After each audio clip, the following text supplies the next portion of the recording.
ভারতে পালাতে গিয়ে সাবেক বিচারপতি কালামানিক জনতার হাতে আটক হয়েছেন। তারপর সেই কালামানিক বললেন, আমি একটি দালালের মাধ্যমে যেতে চেয়েছিলাম। দালাল আমাকে সুস্থভাবে পাঠানোর কথা ছিল, কিন্তু আমি তাকে বিশ্বাস করেছিলাম। বিশ্বাস করে আমি ঠকেছি। আমাকে ধোঁকা দেওয়া হয়েছে। বিচারপতি শামসুদ্দিন চৌধুরী মানিক। বিচারপতি শামসুদ্দিন মানিককে হাইকোর্টে কয়েকদিন আগে উপস্থাপন করতো চ্যানেল আইসি বিচারপতি মানিক বাড়ি মুন্সিগঞ্জ। পিতার নাম মরহুম আব্দুল হাকিম চৌধুরী। আব্দুল হাকিম চৌধুরী, গুড। আপনি এই যে পালাইতেছেন কেন বলেন? ভয়ে পালাইতেছি। কার বইয়ে?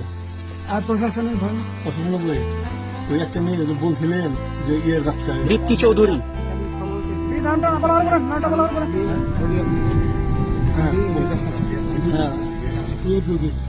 আমি তো কত রুগী নেই, মিডিয়াতে তো খুব সুন্দর। আচ্ছা আচ্ছা, শোনেন আপনার কাছে এই মুহূর্তে এরা যখন ধরছে আমাদের প্রতিনিধি কি কি ছিল সাথে?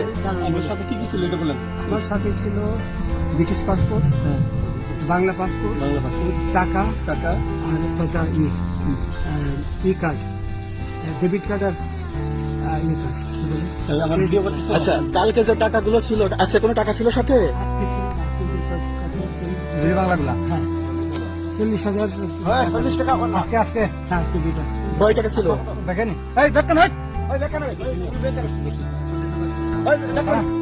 40,000 টাকা ছিল। কালকে যে দুজন টাকা নিচ্ছে ওদের কাছে কত টাকা ছিল? 60-70 লাখ। আচ্ছা, 60-70 লাখ। আচ্ছা, নিয়ে গেছে। নৌকালাও সাথে নিয়ে নিছে? নৌকালা এবং ওই লোক দুইজন সাথে একসাথে নিছে? না, ওই দুই ছোকরা নিছে।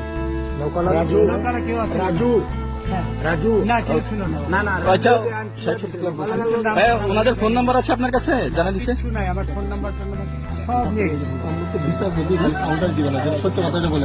আপনি কত টাকা কন্টাক্টে আসছেন?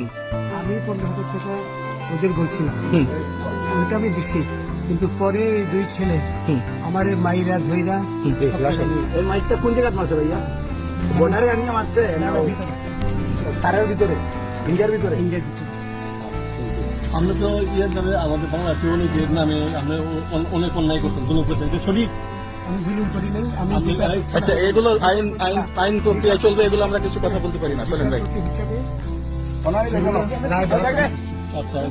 বাকি যা জিজ্ঞাসা করার আমাদের ঊর্ধ্বতন জিজ্ঞাসা করবো, আমরা যাই। আচ্ছা, ঠিক আছে।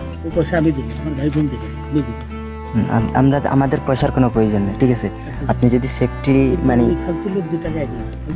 আমি এই দেশে এত কষ্ট করে এসেছি বাংলাদেশে ফেরত যাওয়ার জন্য। জি না। আচ্ছা, ঠিক আছে।